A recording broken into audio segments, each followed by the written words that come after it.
Hello, everybody. My name is Max, and welcome to another B2 First speaking lesson. In this lesson, we're going to take a look at all the languages necessary for part three, basically the first part of part three. And we're going to see what kind of, let's say, sentences, questions you can use, how you can show agreement, disagreement, how you can ask questions, how you can move the conversation forward, how you can include your partner in every step of the process, what sentences you can use so that you don't feel uncomfortable and not saying, oh my God, I don't know what to say. I don't know how to show agreement, disagreement. Don't worry. I'm going to teach you all of it today in this lesson, and you're going to feel 100% prepared for part three after this video. So without any hesitation, let's begin. All right, so let's take a look at some questions that we can ask our partner to see if the person, your partner, agree or disagree. Now, how we can say that? We can say, for example, instead of saying, what do you think? What do you think all the time? Of course, it's correct, what do you think? But it's not good to say, what do you think all the time? Say, what's your idea? How do you feel about that? You can say something, and at the end, you can say these three things. For example, well, I think we should spend more money on military rather than spending money on education. Don't you agree? Or the same thing, you say it and then say, or do you have a different opinion? Or maybe you know more about it. So you say something and then you use this question at the end so that you can involve, or let's say ask your partner a question so that that person starts talking. Remember, it's better to ask questions related to the topic rather than just asking, what do you think, what do you think, what do you think? Like you say something and connect it to the idea. Also, another language that is really good for this part is called tag questions. Tag questions, like, for example, like this. It's a beautiful day, isn't it? Isn't it?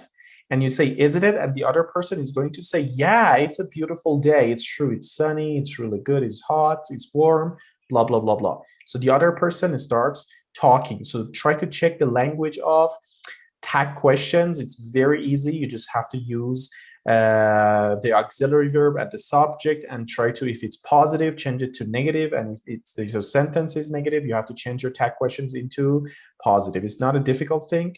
It's very easy to create sentences with that. So these are questions you can ask. Now, after you ask question or the other person asks you a question, you can show agreement or disagreement. You can agree, disagree. So how can you do it? First, let's take a look at agree. You can say, yeah, yes, or right, yeah, I agree with that. Or I think so too. That's a great idea. Yes, you are absolutely right. That's just what I was thinking. I fully agree, because you can add more things here. Yeah, that's right. And again, you can add more points after that or try to give reason. I agree with you 100%. I couldn't agree with you more. I see exactly what you mean. So all these languages, I'm not saying use all of them, but every time one student, for example, one candidate said something, you can use one of them. You said one of it and just continue with reason, supporting it with reason, supporting it with other things, or building your partner's opinion, like Florine, if you remember the video that we watched, she showed one of these, for example, languages. She said whether she agrees or disagrees, then she starts, let's say, building the partner's opinion or idea based on the topic and whatever the person said. Now, in case you disagree, how can you do it politely? So it's easy. You can say something like this. Perhaps, but what about your opinion here, you say? I'm not so sure. Don't you think? Blah, blah, blah, blah, blah. Again, your idea. For example, I'm not so sure. Don't you think it's better to spend money on military? Or I think I'd rather something. it might be better to, I'm not really that keen on, after keen on we use ing form of verb. I don't really agree with something. You're partly right, but again, you say your opinion after that. I'm not so sure about that because, again, you talk about your opinion. And in some cases, whatever you say, whatever opinion you have, the other candidate show, let's say the other candidate is showing disagreement. You say something, says, I don't think that's a good idea. You say another thing, I don't think that's good. So he's just disagreeing with whatever you were saying. In that case, you can say, I think we're going to have to agree to disagree. It means we have to just come to a conclusion that let's agree that we disagree. Let's agree at least at this part. Or I must take issue with you on that. Or it's unjustifiable to say that. It means if I don't say it, it's not good. I have to say this. And then you keep on saying your opinion. Now, after saying all these sentences, as I mentioned, you should support it with reason. You cannot just saying, well, I'm not so sure, and just not saying anything more. Or I don't think so, or I think I'd rather blah, blah, blah, blah. But what about reason? How can I bring reasons? This is how you can give reasons for disagreeing. You say one of those sentences that we learned. After that, you say, that's because, and then bring your reason. Or, well, the thing is, the problem with that one is, you bring the reason. The main reason is that, for one thing, spending money on military is really bad. And for another, people will get furious. Yeah, for example, I'm just giving you an example. So here are some reasons. So remember that it's really important to bring some reasons after you disagree. And these are some of the languages you can use. When you're practicing, when you're listening to your voice, when you recorded your voice and you're listening to it, put the checklist in front of yourself. See which one of these languages you use. Sometimes disagree with yourself. You're practicing with yourself, right? You're asking yourself question. Disagree one time with yourself, and then try to say why you disagree, why you have different opinion. Bring reason with these languages. Now, if you want to move to the next point in part 3, how can you do it? What languages can you use to move the conversation forward?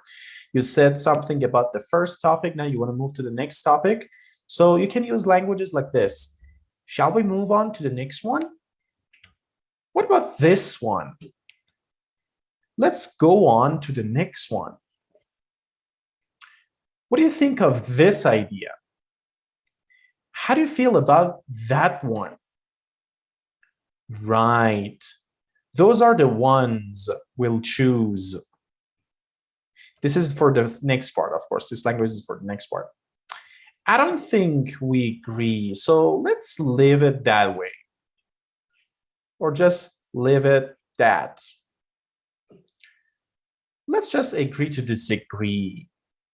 So these are some of the things you can say in order to move the conversation forward. It's not only for the moving to the next point. Sometimes you can also move the conversation forward. Say something so that you just move to the next one. Let's agree to disagree. So let's move on to the next one. You don't want to stuck in one topic, as we mentioned. Now, also giving your opinion is important. We said that you have to also talk about your opinion. When you start talking about your opinion and then asking question and then talking about your partner's opinion, then your opinion, then asking question again. So that's the whole process. You talk about your opinion, asking question. Your partner says something, and then your partner asks you a question. Then you show agreement, you show disagreement, and after that, you talk about his or her idea a little bit, and then you add your idea to that, and then again, you just pass the ball to your partner and try to give him the opportunity or her the opportunity to talk about his or her idea. Now, the ways that you can talk about your own opinion, you can give your opinion is like this. As far as I'm concerned, instead of saying always I think, you can use better languages, right? You want to get C1, so you should use variety of languages.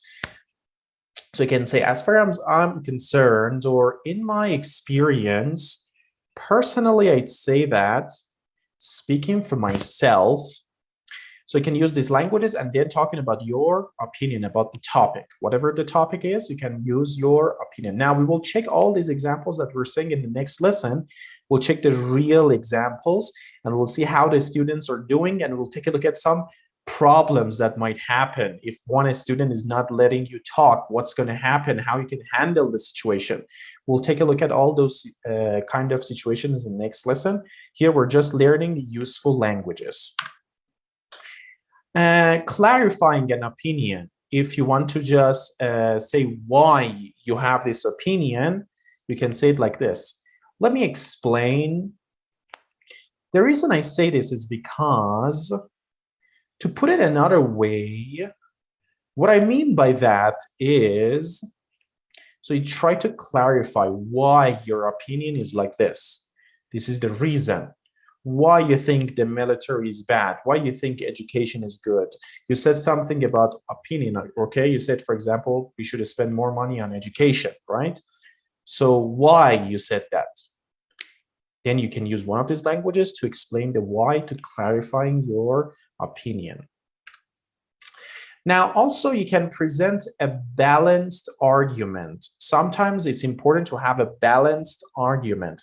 It's not always attacking, always showing support to something. So it's good to have a balanced opinion. Usually at the end, we say this. We say, for example, on balance, I'd say we should, for example, spend a little bit money on this and a little bit money on that. If the topic is about spending money on some different things, right? Or on the whole, I believe that, I tend to think that, in general, I believe that, on the other hand, or on the one hand and on the other hand, so you present the two different arguments here. Although I think it's a good idea to spend money on this, I also think it's not a bad idea to do something like that. I can understand both sides of the argument. So then you mention your opinion about the both sides of the argument.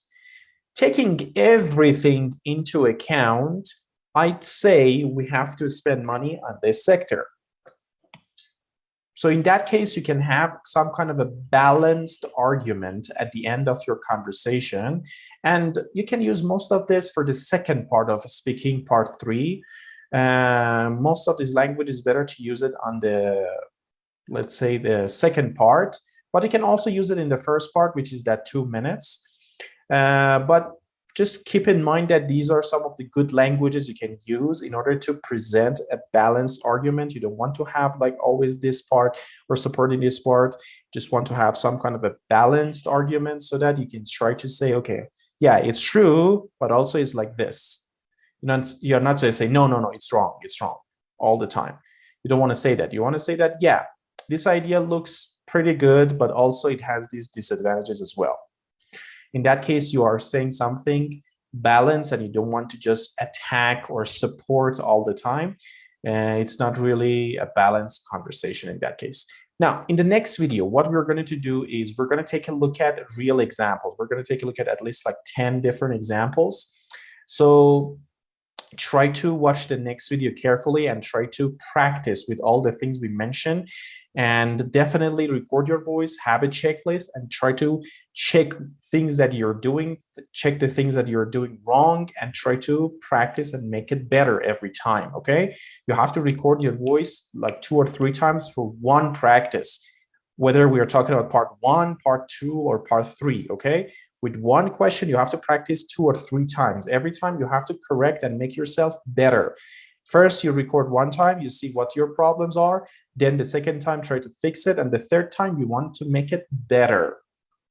So this is how you have to improve them. If you do it, trust me, if you do it a couple of times with a couple of practices, this speaking part is going to be easy as hell. You're just going to pass it really good with a good score, just like hundreds of other students that practice and pass this without any problem.